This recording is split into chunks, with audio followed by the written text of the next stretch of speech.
Reality is vast and not only an organic progenitor, yet paradoxically it is a progenitor, and we often can see why it is the, quote, mother, unquote, of all things. Its, quote, children, unquote, have many and complex ways of surviving and enabling others to survive. In fact, reality is an open, cooperative, and creative factory, though only in the sense of including both creatures and elements that are not created, where mutual aid is natural and spontaneous. Constantly elements, quote, die, unquote, for one another and for the child of reality.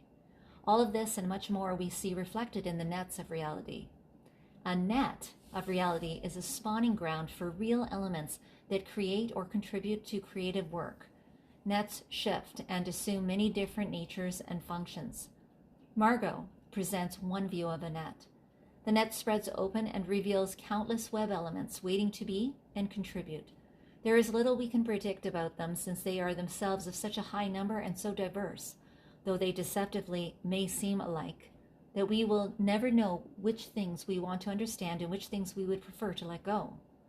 What we do know is that if we scratch the surface of any net, we will uncover these elements crawling around like insects inside, both reflections of the net itself and yet individuals of reality. The core element, ready to burst forth into some action or thought, the net squeezes out of its being into what may seem to be nothingness. Nothingness is what we once thought outer space was.